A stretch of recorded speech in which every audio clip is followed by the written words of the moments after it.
இந்திய ரோலரை கட்டுப்படுத்துங்கள், இல்லையில் நெடுந்தீவை இந்தியாவுக்கு வழங்குங்கள். ஆபத்தான புளியம்பொக்கனை பாலம், ஆளுநரின் அதிரடி உத்தரவு.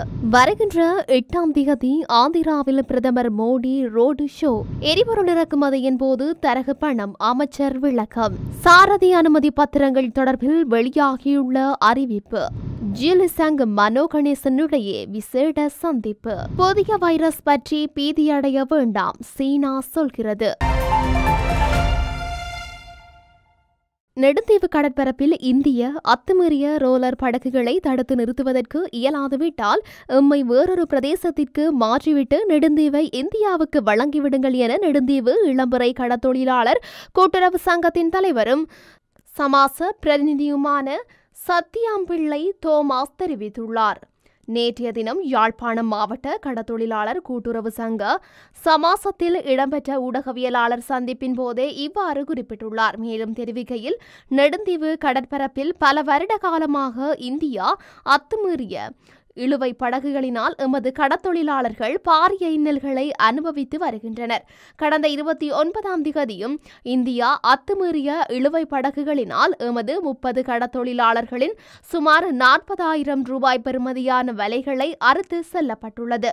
எமது கடத்தொழிலாளர்கள் தமது வாழ்வாதாரத்தை கொண்டு செல்ல முடியாத அளவிற்கு இந்திய ரோலர்களினால் துன்பங்களை அனுபவித்து வருகின்றார்கள். முன்னாள் கடத்தொழில் அமைச்சர் இந்தியா ரோலர்களை கட்டுப்படுத்துவதற்கு இந்தியாவில் பேச்சுவார்த்தை நடத்தினார், தோல்வியில் முடிந்தது.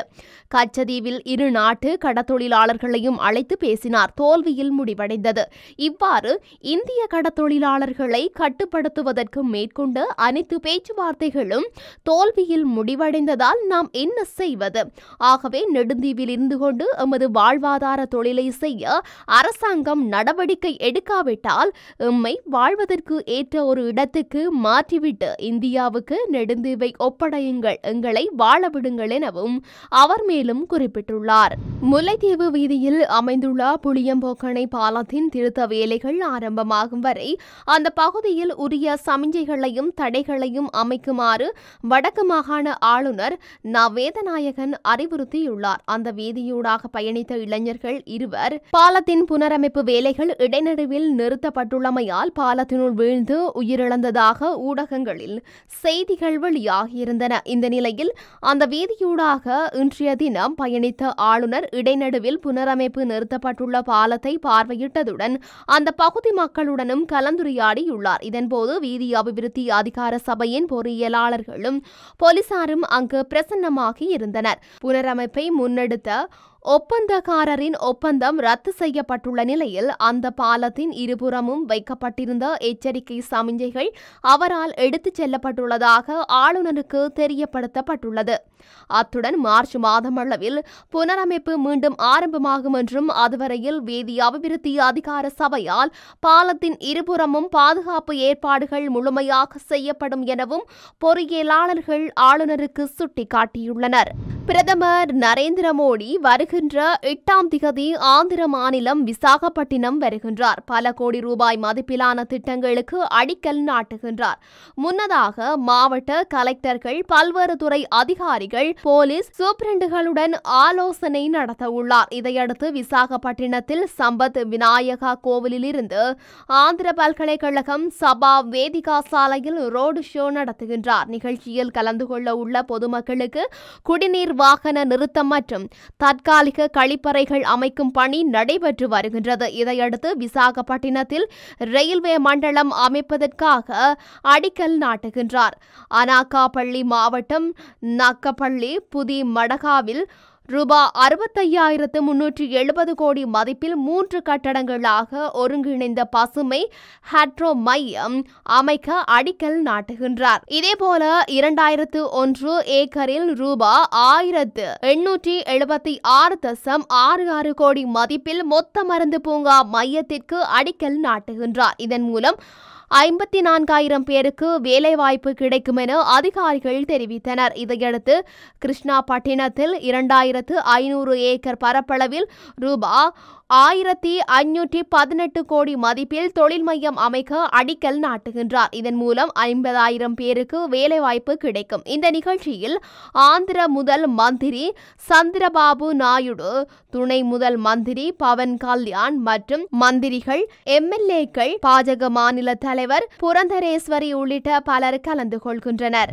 எரிபொருள் இறக்குமதியின் போது தரகு பணம் பெற்றுக் கொள்ளப்படுவதாக தாம் குற்றம் சுமத்தவில்லை என வர்த்தக, உணவு பாதுகாப்பு மற்றும் கூட்டுறவு அமைச்சர் வசந்த சமரசிங்க தெரிவித்துள்ளார். 1 லிட்டர் எரிபொருளில் 162 ரூபாய் தரகு பணம் முன்னாள் அமைச்சருக்கு செல்வதாக ஜனாதிபதி அனுரகுமார திசாநாயக்கவோ அல்லது தமது கட்சியின் உறுப்பினர்கள் எவரோ குற்றம் சுமத்தியதில்லை என அவர் சுட்டிக்காட்டியுள்ளார். 1 லிட்டர் எரிபொருளில் 102 ரூபாய் வரி அறவீடு செய்யப்படுவதாகவே ஜனாதிபதி குறிப்பிட்டிருந்தார் என தெரிவித்துள்ளார். மேலும் இந்த வரியில் 50 ரூபாய் திரைசேரியினால் கடனுக்காக அறவீடு செய்யப்படுகின்றது என ஜனாதிபதி சுட்டிக்காட்டியிருந்தார் என வசந்த சமரசிங்க குறிப்பிட்டுள்ளார். எரிபொருளுக்காக விலை இந்த கடனையும் சேர்த்தே நிர்ணயம் செய்யப்படுகின்றது என அவர் கூறியுள்ளார்.